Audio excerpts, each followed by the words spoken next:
అందరికీ నమస్తే. నేను మీ Gopi. Welcome back to our channel. ఈరోజు మనతో వచ్చేసరికి సీనియర్ జర్నలిస్ట్ జగదేవ్ గారు మా ముందున్నారు. సార్ నమస్తే. సార్ నమస్తే sir, Hyderabad MP candidate, BJP MP candidate Madhavalatha గారు ఒక సెన్సేషన్ కామెంట్ చేసేసారు. ఏంటంటే హాస్పిటల్ ఇది ఒక చారిటబుల్ ట్రస్ట్ అయితే కాదు, నాకున్న హాస్పిటల్స్ ఏవైతే ఉన్నాయో అవి ఒక చారిటబుల్ ట్రస్ట్ అయితే కాదు. కరోనా టైంలో మేము బాగా డబ్బులు సంపాదించామని ఒక జర్నలిస్ట్ అడగగా, అవును ఇది చారిటబుల్ ట్రస్ట్ ఏం కాదు, ఇది ఒక హాస్పిటల్, సో మేము బాగానే సంపాదించామని బహిర్ముఖంగా ఒక పెద్ద మీడియా ఛానల్ ముందు మాట్లాడారు. దీన్ని ఏ విధంగా చూస్తారు ఎలక్షన్ టైంలో? ఎలక్షన్ టైం కాబట్టి ఒక వ్యక్తి కంటెస్టెంట్గా పోటీ చేస్తున్నప్పుడు విమర్శలు కూడా అలాగే వినిపిస్తాయి, పొగడ్తలు కూడా అలాగే వస్తుంటాయి. పొగడ్తల కన్నా విమర్శలు ఎక్కువ వస్తాయి. ఇప్పుడు ఆవిడ అనేది ఒక విధంగా చూస్తే, అంటే ఆవిడన్న స్టేట్మెంట్ని ఎలా అంటున్నారంటే ఒక బిజినెస్ ఉమెన్గానే ఆలోచించారు అన్నట్టు కూడా అన్నారు. బట్ ఆవిడ చాలా ఏళ్ళుగా, గడిచిన ఒక 10-15 ఏళ్ళుగా ఓల్డ్ సిటీలో దగ్గర ఒక 2000-2500 డెలివరీస్ కూడా ఫ్రీగా చేయించారని విన్నాను నేను. ఓకే, అంటే ఒక ట్రస్ట్ అని కాకుండా ఆవిడ ట్రస్ట్ కూడా ఒకటి పెట్టారు ఆల్రెడీ, రీసెంట్గా కూడా ఇంకో ట్రస్ట్ కూడా పెట్టారంట. సో ఆ ట్రస్ట్ ద్వారా కాకపోయినా ఆవిడ స్వతహాగా ఆవిడ డెలివరీలు చేయించారు, అక్కడ ఎడ్యుకేట్ చేసే పరిస్థితిని తీసుకొస్తున్నారు, ఒక్కొక్కరికి అవేర్నెస్ క్రియేట్ చేస్తున్నారు. అక్కడ పర్టికులర్గా మైనారిటీకి చెందిన వ్యక్తుల మీద ఒక అవేర్నెస్ క్రియేట్ చేస్తున్నప్పుడు ప్రతి ఛానల్కి కూడా ఇంటర్వ్యూ ఇస్తుంది ఆవిడ. ఫస్ట్ ఒక ఆధ్యాత్మికపరమైన ఇంటర్వ్యూలు ఇస్తూనే చూద్దాం ఈసారి బీజేపీ నుంచి పోటీ చేద్దాం అనుకుంటున్నాను, అవకాశం కలిగితే చేద్దాం. దానికి నరేంద్ర మోదీ లాంటి వ్యక్తి ట్వీట్ కూడా చేశారు ఆవిడ గురించి. అవును కదా, మనం అది వార్తలు కూడా చూసాం. అంటే మరి ఇప్పుడు నరేంద్ర మోడీ లాంటి వ్యక్తి అసలు ఏ బ్యాక్గ్రౌండు లేకుండా, ఏ సర్వీసు చేయకుండా, ఎటువంటి పరపతి లేకుండా, నేము ఫేము లేని వ్యక్తి కోసం ఆయన ట్వీట్ చేస్తాడా? ఇప్పుడు ఆవిడ పెద్ద పొలిటీషియన్ ఫ్యామిలీ నుంచి రాలేదు, పోనీ అలాగే గ్రేట్ బిజినెస్ ఉమెన్ కాదు, విరించి హాస్పిటల్ చైర్పర్సన్ కదా. మరి విరించి హాస్పిటల్స్ అంటే ఎక్కడెక్కడ ఉన్నాయి నాకు తెలిసి బంజారాహిల్స్ రోడ్ నెంబర్ 10 దగ్గర 12 దగ్గర ఉంది, లెఫ్ట్ సైడ్లో ఉంటుంది. అప్పుడు కూడా ఎవరో ఇట్లాగా ఒక పేషెంట్ చనిపోయారని కూడా ఇష్యూస్ గతంలో వచ్చింది. ప్రతి హాస్పిటల్లో సర్వసాధారణం వస్తుంది. ఇప్పుడు అంతే కదా, ఇప్పుడు హాస్పిటల్స్ అనేవి, ఇప్పుడు క్వాలిటీ హాస్పిటల్స్ అనేవి ఉండాలి. అయిన పైసలు ఖర్చు అయినా మనిషిని కాపాడగలిగేవి ఉంటే చాలు.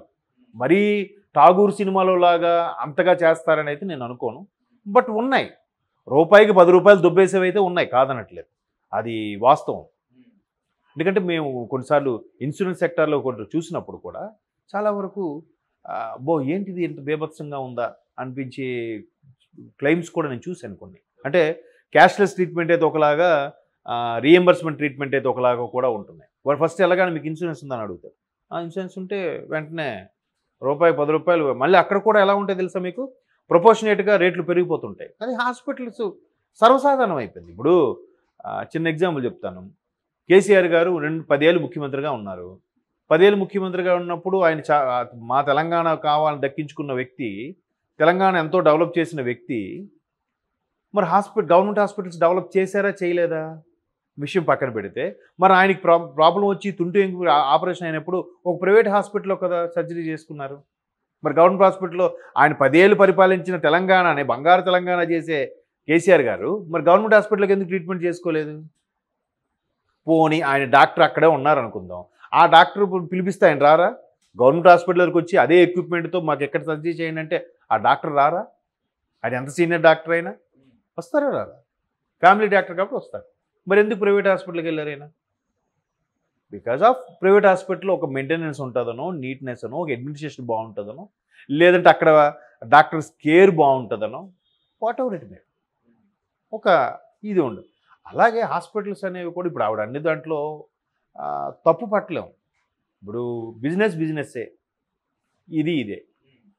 ఇప్పుడు కొంతమంది ఉన్నారు, వీడు పాలు అమ్ముకుంటున్నాడు, పాలు అమ్మి వీడు, అదే మల్లారెడ్డి గారు ఉన్నారు, పాలు అమ్మి పూలమ్మి అంత స్థాయికి వెళ్ళారంటే ఏమో, ఆయన 100 బర్రెలు పెట్టి మెయింటైన్ చేసాడేమో, వచ్చిన తర్వాత వచ్చిన ఫండ్స్ని షేర్స్లో పెట్టాడేమో, లేదా ల్యాండ్లు కొన్నాడేమో, లేదా ఎవరికి వడ్డీకి అప్పులు ఇచ్చాడేమో, అవన్నీ తెలియదు కదా మనకి.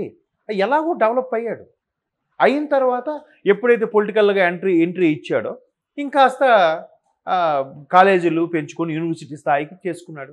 ముందు కాన్వెంట్ స్కూల్స్ పెట్టి, ఇప్పుడు నారాయణ గారు ఉన్నారండి, నారాయణ స్కూల్స్ అధినేత, కాలేజెస్ అధినేత. ఆయన గురించి నేను విన్నది ఏంటంటే, నెల్లూరులో హోమ్ ట్యూషన్స్ చెప్పుకునే ఒక పోస్ట్ గ్రాడ్యుయేట్, ఎంఎస్సీ ఫిజిక్స్ ఏదో చేశారట ఆయన. మరి ఈరోజు నారాయణ కాలేజ్ అంటే ఎక్కడండి? Narayana techno schools, Narayana schools, Narayana college, Narayana eco friendly college అంటే రకరకాలు కదా. ఇంజనీరింగ్ కాలేజీలు ఎన్ని ఉన్నాయండి? పక్క రాష్ట్రాలు కూడా విస్తరించేశారు. అటు బెంగళూరు, ఇటు పూణే, అటు చెన్నై. మరి ఇప్పుడు కార్పొరేట్ అంటే ఏ స్థాయికి వెళ్ళిపోయింది? ఒక ఎంఎన్సీ రేంజ్కి వెళ్ళిపోయిందిగా. అలాగా హాస్పిటల్స్ అనేవి పెట్టారు. దాని మీద ఎలాగో హాస్పిటల్ ఇవాళ రేపు డాక్టర్స్కి చిన్న వెసులుబాటు ఏంటంటే, డాక్టర్ వృత్తి అనేది కంప్లీట్గా సేవ కోసం ఉద్భవించిన ఒక నిజంగా దేవుడితో సమానం అంటారు. సో మామూలుగా జెన్యున్గా ఉండే డాక్టర్ అయితే 24/7 ఎప్పుడు పిలిచినా వెళ్ళాలి, చేయాలి, తప్పదు. కానీ ఇలాంటి కార్పొరేట్ హాస్పిటల్ వచ్చిన కొంత వెసులుబాటు డాక్టర్స్కి ఏంటంటే ఫ్యామిలీ లైఫ్, ఫ్రెండ్స్ లైఫ్ అనేది ఉంటుంది. ఎందుకు? షిఫ్ట్లు పెట్టేశారు. సో ఈ షిఫ్ట్ అయిపోయిన తర్వాత నెక్స్ట్ షిఫ్ట్ రిలీవింగ్ ఇచ్చేసి ఈ డాక్టర్ ఎవరైతే ఉన్నారో కొంత ఫ్రీ అవుతున్నాడు కదా. అలా కాకుండా మామూలుగా అయితే ఎప్పుడు తలుపు తట్టినా రెస్పాండ్ అవ్వాలి. బట్ ఆయన ఇంటున్న డాక్టరే, బయట ఉన్న డాక్టరే. కాబట్టి కార్పొరేట్ హాస్పిటల్స్ ఆ స్థాయిలో శాలరీస్ కూడా వాళ్ళకి ఇస్తున్నారు. ఇప్పుడు వాళ్ళకి ఏదో డిగ్రీ పీజీ పాస్ అయ్యి పీజీలు గ్రాడ్యుయేషన్ పాస్ అయిన వాళ్ళలాగా 20,000 25,000 ఇస్తారంటే డాక్టర్ వృత్తికి అంత తక్కువగా ఎవరు చేస్తారు? వాళ్ళే ఎంతో ఖర్చు పెట్టుకుని డాక్టర్లు అయి ఉంటారు. వాటర్ ఫెసిలిటీ, పవరు, ఎలక్ట్రీషియన్, ఎంత వీళ్ళందరికీ శాలరీస్ ఎక్కడ? మెయిన్ రోడ్లో ఉందంటే అది ఓన్ బిల్డింగో, లీజుడో, దానికి రెంటో ఎంత ఉంటుంది? ఆవిడ అందుకు అది కమర్షియల్ అయిపోయింది. ఇప్పుడు ఎడ్యుకేషన్ ఉంది, ఎడ్యుకేషన్ కమర్షియల్ కాదా? కమర్షియల్ కాదు, లాభాలు తీసేసుకుంటున్నారంటే మరి దాని మీద ప్రైవేట్ స్కూల్స్గా బతుకుతున్న చాలామంది ఉన్నారుగా. మరి వాళ్ళందరూ ఏమైపోతారు? కాబట్టి ఆవిడొక రాజకీయ దీంట్లో పోటీలో ఉంది కాబట్టి ఖచ్చితంగా ఏమాత్రం టంగ్ స్లిప్ అయినా లేదు, ఇప్పుడు మన కేటీఆర్ గారు అన్నారు శాంతి భద్రతల సమస్య వస్తుంది, ఇది అక్కడ సీఎంగా అక్కడ చంద్రబాబు గారు అక్కడ అరెస్ట్ అయితే ఇక్కడ మేమేం చేయాలన్నారు. దాన్ని ఎంతగా ఇంపాక్ట్ అయిపోయింది. ఆయన ఆ మాట అనకూడదు, అందువల్లే ఓడిపోయారన్న వాళ్ళు కూడా ఉన్నారు. కాబట్టి ఈవిడ బీజేపీ కంటెస్టెంట్గా ఓల్డ్ సిటీ, పైగా అసదుద్దీన్ లాంటి పవర్ఫుల్ 4 సార్లు ఎంపీ అయిన వ్యక్తి మీద పోటీ చేయడం కాబట్టి ఎప్పుడు దొరుకుతారా అని చూస్తుంటే ఇంతవరకు దొరకలేదు. ఆవిడ ఆప్కా అదాలత్ అని నేషనల్ మీడియాలో కూడా చాలా చక్కగా మాట్లాడింది. అందరు నోర్లు మూయించేసింది ఆవిడ. ఒక్కొక్క స్టేట్మెంట్ చూస్తుంటే ఆవిడ కమ్యూనికేషన్ స్కిల్స్ కానీ, ఇంగ్లీష్ కానీ, హిందీ కానీ, తెలుగు కానీ ఎంతో సంప్రదాయబద్ధంగా కనబడుతూనే అందరికీ దుల్లగొట్టేస్తుంది. అతి తక్కువ టైంలో ఇంత నేమ్ ఫేమ్ ఎలా వచ్చి సోషల్ మీడియా అంతా ఆవిడ పేరు కోడే కూస్తుందా? మరి అలాంటప్పుడు ఒక చిన్న విమర్శ వస్తుంది ఆబ్వియస్లీ. ఆవిడేం దేవత కాదు కదా, వస్తాయి. బట్ మీడియా మిత్రులు కూడా ఫేవర్గా రాసేవాళ్ళు ఉన్నారు. ఒక్కసారి ఇలా అనేసరికి అమ్మ ఈవిడేంటి ఇక కమర్షియల్గా ఎంత కమర్షియల్గా ఉంది, రేపు పొద్దున్న ఈవిడ ఆస్తులు కాపాడుకోవడానికైనా వస్తుందని. చాలామంది బిజినెస్ మ్యాన్లు ఉన్నారు, అందరికీ ట్రస్టులు లేవే, అందరూ ట్రస్టులు నడిపించట్లేదు. ఎందుకు? కొందరే ఎందుకు నడిపిస్తున్నారు?